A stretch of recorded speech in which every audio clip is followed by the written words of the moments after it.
आज हम सब टेक्नोलॉजी, मोबाइल, इंटरनेट से नॉलेज लेते हैं, लेकिन सोचो असली नॉलेज का सोर्स क्या है। सबसे पहले किसने सिखाया, किसने समझाया? भगवान श्री कृष्ण खुद बताते हैं कि यह ज्ञान कहां से शुरू हुआ और क्यों इंसान इसे बार बार भूल जाता है। आज हम जानेंगे गीता अध्याय 4 के पहले 5 श्लोक, जो हमारी सोच और जीवन दोनों बदल सकते हैं।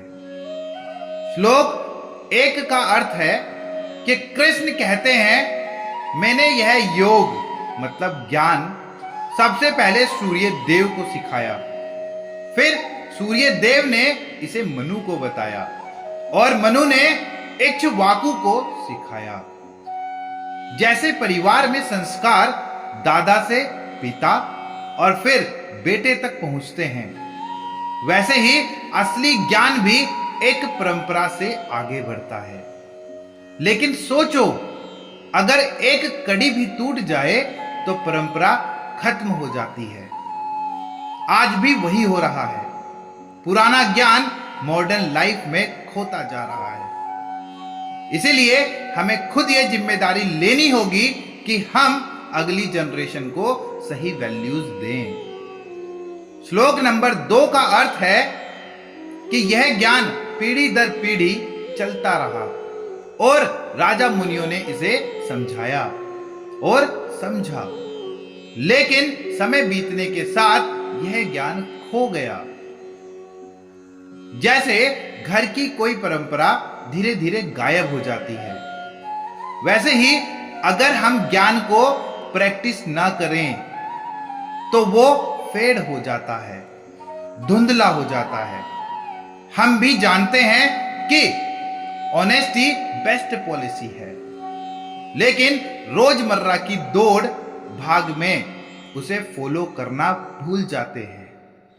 यही कारण है कि गीता का ज्ञान हर जनरेशन में दोहराना पड़ता है, क्योंकि इंसान बार बार भूलता है। श्लोक नंबर 3 का अर्थ है, अब वही पुराना ज्ञान मैं तुम्हें दे रहा हूं अर्जुन, क्योंकि तुम मेरे भक्त और मेरे मित्र हो। इसीलिए तुम इस गहरे रहस्य को समझ सकते हो। भगवान हर किसी को एक साथ सब कुछ नहीं बताते। ज्ञान सिर्फ उन्हें मिलता है जो सच में तैयार होते हैं। जैसे एक टीचर भी वही स्टूडेंट चुनता है जो जेन्युइनली सीखना चाहता है। आज आप ये वीडियो देख रहे हो, इसका मतलब है आप भी चुने हुए साधक हो, चुने हुए सीकर हो, क्योंकि भगवान का संदेश उसी तक पहुंचता है जिसे उसकी जरूरत हो।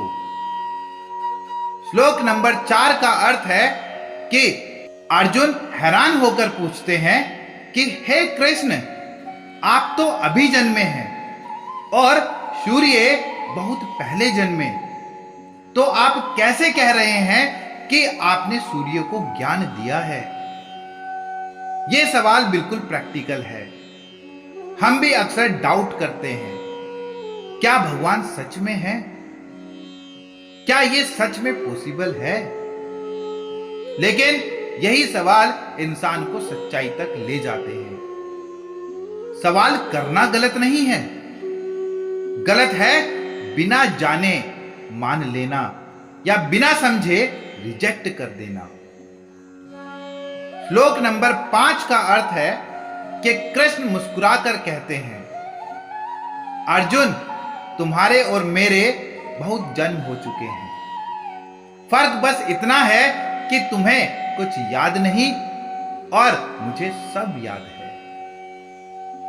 हम सोचते हैं कि जिंदगी यहीं एक बार खत्म हो जाएगी, लेकिन आत्मा बार बार नए शरीर में आती है।